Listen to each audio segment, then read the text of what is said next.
भंडाऱ्याच्या बोसेखुर्द धरणाच्या कालव्यात जखमी वाघ आढळला। वनविभागाकडून जखमी वाघाचा रेस्क्यू, ट्रॅक्टरच्या धडकेत वाघ कालव्यात पडल्याचा प्राथमिक अंदाज। ताडोबा व्याघ्र प्रकल्पातील कोर झोनमध्ये असलेल्या पांढरपवनी भागातून वाघीण जेरबंद। वाघीण कोल्हापूर जिल्ह्यातील सह्याद्री व्याघ्र प्रकल्पाकडे रवाना। बुलढाणा जिल्ह्यात नाफेडमार्फत शासकीय हमीभावाने सोयाबीन खरेदी सुरू। आतापर्यंत 20,000 क्विंटल सोयाबीनची खरेदी। बाजारात सोयाबीनला योग्य प्रमाणात दर मिळत नसल्याने नाफेड खरेदी केंद्रावर सोयाबीन विक्रीसाठी शेतकऱ्यांच्या रांगा।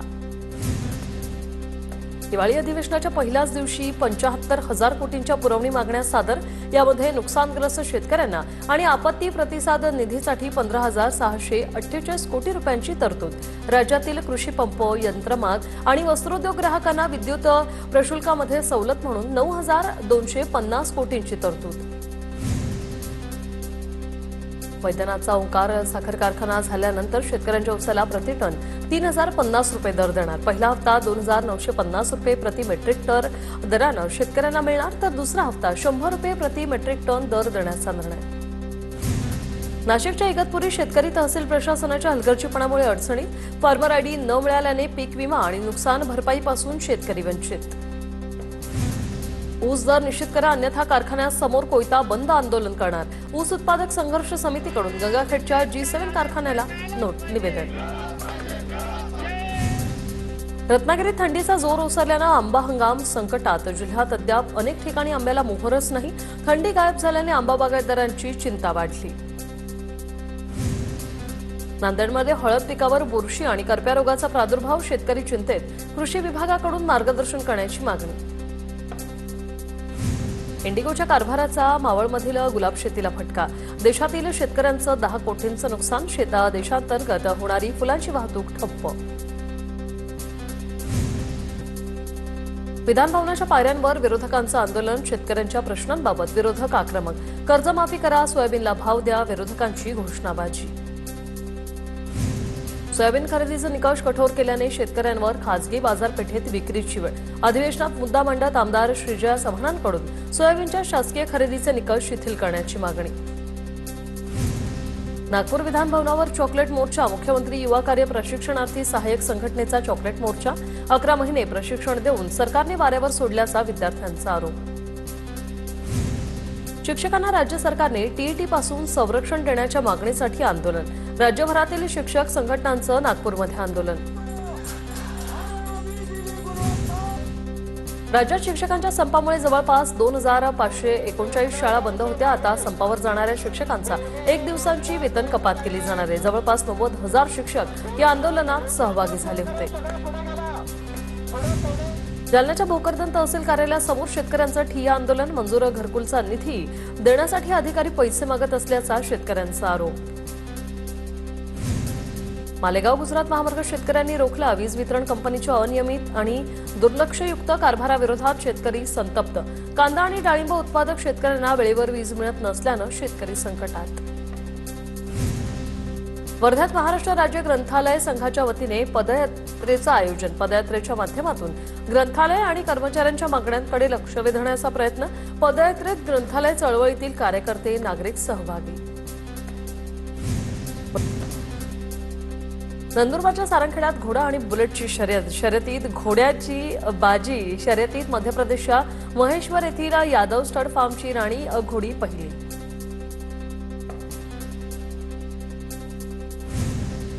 कोल्हापूरच्या इचलकरंजीत बहुजन समाजाकडून धर्मवीर संभाजी महाराजांना मानाचं तोरण अर्पण। पारंपरिक वाद्यांच्या गजरात संपूर्ण शहर भगवमय।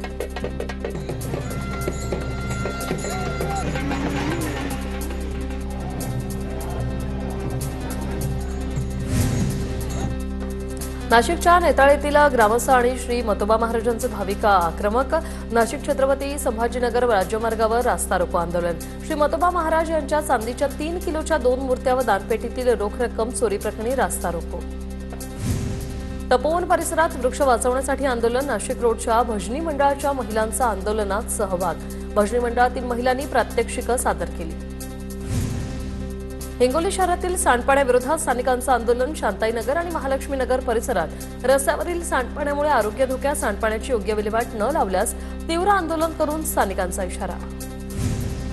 नाशिकच्या तपोवनातील वृक्षतोडीबाबत पालिका प्रशासन आणि पर्यावरण प्रेमींमध्ये झालेली बैठक निष्फळ. पालिका प्रशासनाने झाडांबाबत योग्य माहिती दिली नाही. पर्यावरण प्रेमींचा आरोप. पुन्हा बैठक घेऊन समाधान व्यक्त करण्याचा प्रयत्न करू. पालिका प्रशासनाची माहिती. सरपंच संतोष देशमुख हत्या प्रकरणाला आज 1 वर्ष पूर्ण. आरोपी कृष्णा आंधळे अद्यापही फरार. आरोप निश्चितही नाही. 1 वर्षानंतर देशमुख कुटुंबीय न्यायाच्या प्रतीक्षेतच. बीडच्या मसाजोगमध्ये आज काळा दिवस म्हणून जाहीर.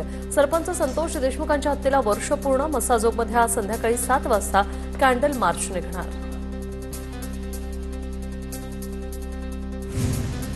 धाराशिवमध्ये स्ट्रॉंग रूम मध्येच ईव्हीएमची पडताळणी केल्याने गोंधळ. दोन्ही शिवसेनेने नोंदवला आक्षेप. आजपासून खडा पहारा देण्याचा दोन्ही शिवसेनेचा इशारा.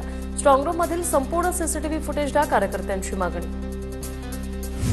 बीडच्या अंबाजोगाईमध्ये स्ट्रॉंग रूम बाहेर मोठा पोलीस बंदोबस्त तैनात. स्ट्रॉंग रूम मध्ये सीसीटीव्ही कॅमेऱ्यांसह 10 स्थानिक पोलीस आणि 1 पोलीस अधिकारी स्ट्रॉंग रूम बाहेर तैनात. जामनेरमध्ये शिवसेना आणि पवार पक्षाच्या कार्यकर्त्यांचा स्ट्रॉंग रूम बाहेर पहारा. कार्यकर्त्यांसह जामनेर येथे स्ट्रॉंग रूम परिसरात मोठा पोलीस बंदोबस्त. सोलापूरच्या बार्शी बाजार समितीवर भाजपचं वर्चस्व. माजी आमदार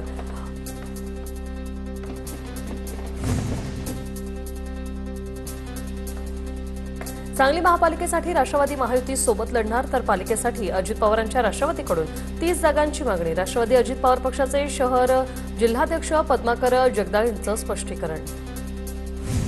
पुणे महापालिकेच्या मतदार याद्यांवर हरकतींचा पाऊस. मात्र हरकती नोंदवताना दिली खोटी कागदपत्र. पडताळणी करत असताना माहितीसमोर 30% हरकतींसोबत खोटी कागदपत्र जोडण्यात आली. नाताळच्या सुट्टीनिमित्त चालवल्या जाणार विशेष गाड्या. 19, 26 आणि 2 जानेवारीला या गाड्या सोडल्या जाणार. पुणे ते सांगनेर आणि पुणे ते नागपूर अशा विशेष गाड्या. राज्यात 19 डिसेंबरपर्यंत थंडीच्या लाटेचा इशारा. उत्तर भारतात थंडीची लाट आल्याने मुंबईसह राज्यातील किमान तापमानात घट. या दरम्यान किमान तापमान 16 ते 15 अंश दरम्यान राहील.